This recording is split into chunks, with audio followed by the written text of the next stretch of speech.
Meu nome é Evandro, sou fisioterapeuta e neste segundo vídeo eu vou falar um pouquinho sobre os discos intervertebrais, sua função e sua capacidade. Então agora vamos ver sobre o disco intervertebral, sua função e capacidade, sua localização. Eles ficam entre as vértebras, conforme vocês podem observar aí no desenho, tá?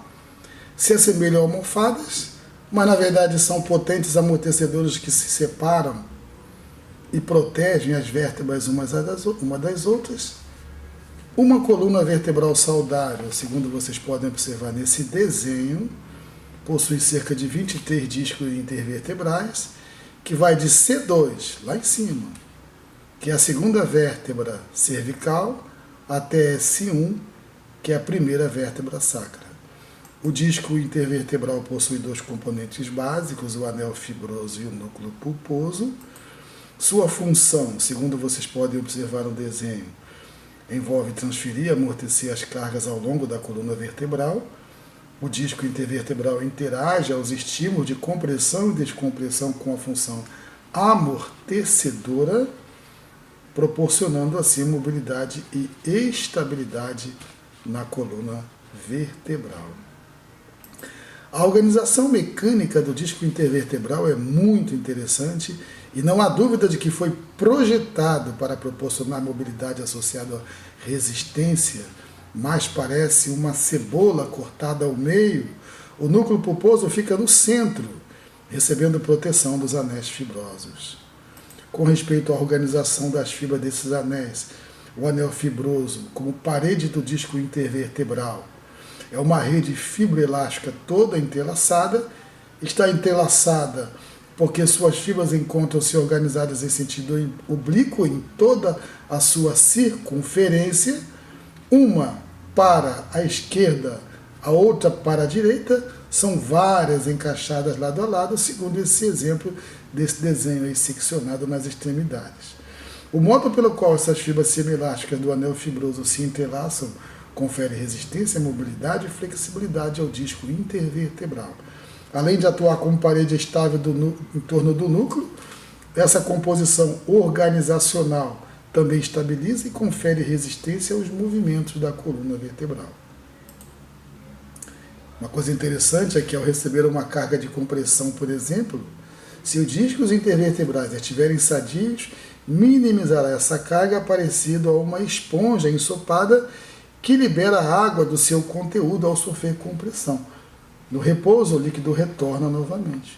Como um sistema hidráulico complexo que absorve choque, bem diferente da esponja, o disco intervertebral permite compressão e descompressão transitória e devido ao deslocamento do líquido dentro do componente elástico, ele permite o movimento e transfere as cargas ao mesmo tempo.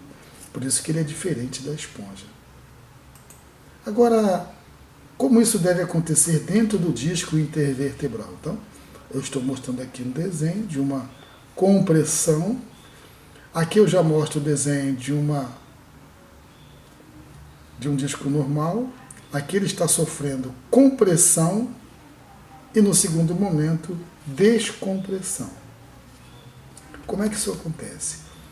O núcleo pulposo, confinado dentro dos anéis fibrosos, ao ser pressionado, ele se expande, libera o líquido que permeia seu interior e as transfere na direção dos anéis fibrosos. Os anéis fibrosos, por ser todo entrelaçado, permitem livremente a passagem do líquido, até se expande por ser uma rede fibroelástica, mas contém o núcleo, frenando e dissipando de forma gradual essas forças de dentro para fora.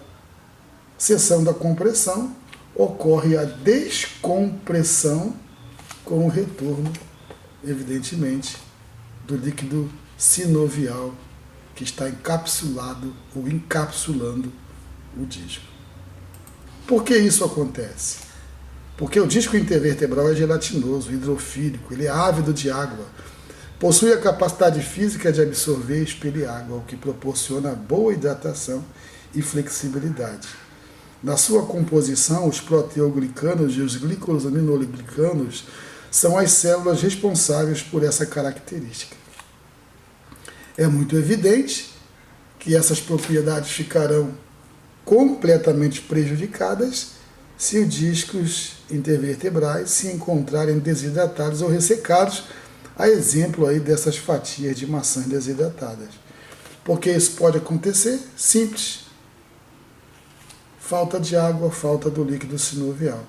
O problema é que muitos não se preocupam de forma preventiva com a saúde da coluna vertebral.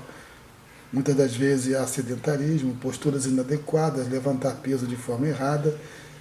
Na verdade, essas condições ou essas situações provocam condições que, com o passar do tempo, levam a desequilíbrios neste segmento, na coluna vertebral.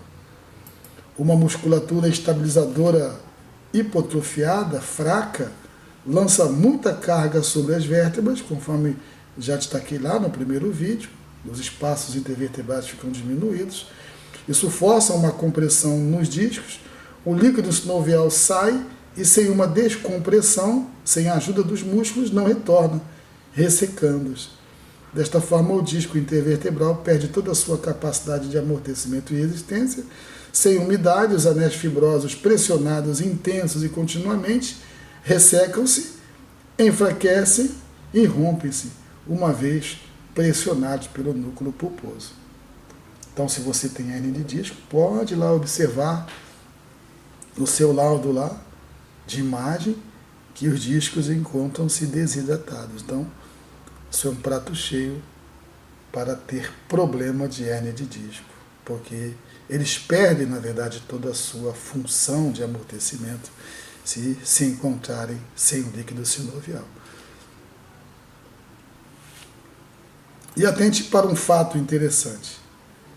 O disco intervertebral ele é avascular, ou seja, ele não tem vasos interligados para nutri-lo, sua nutrição é realizada através de uma membrana sinovial inserida dentro da cápsula articular que envelopa os discos intervertebrais.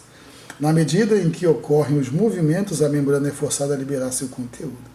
Então, o disco intervertebral, para ficar bem nutrido, ele precisa de movimentos contínuos para que haja boa liberação do líquido sinovial. Desta forma, a fraqueza nos músculos estabilizadores da coluna e do tronco é tudo que a coluna precisa para ter problemas e distúrbios estruturais. Então, no próximo vídeo, a gente vai estar falando sobre as fases da hérnia de disco. Mas eu trago no meu canal também esse vídeo interessante, reflexologia podal para alívio de dores nas costas. Esse vídeo ele faz propaganda de um curso de reflexologia podal que eu programei para esse ano de 2018. É um curso totalmente prático e qualquer um pode fazer e aprender de forma prática a resolver, ou até mesmo eliminar diversos distúrbios que acometem o corpo humano e de forma natural, apenas com a reflexologia podal. Mas também nesse vídeo ele ensina de forma prática e gratuita como aliviar as dores nas costas através da reflexologia podal. A reflexologia podal é uma técnica interessante e totalmente natural. Se vocês desejarem obter maiores informações, poderão acessar o Facebook Evandro Fisioterapeuta, o WhatsApp ou então o telefone que está aí na tela. Apenas chamar a atenção que esse canal é novo, fique à vontade se desejarem se inscrever nele, podem também deixar seus comentários, podem compartilhar e, por favor, deixem seu joinha. Vamos então para o próximo vídeo, as fases da hérnia de disco. Muito obrigado.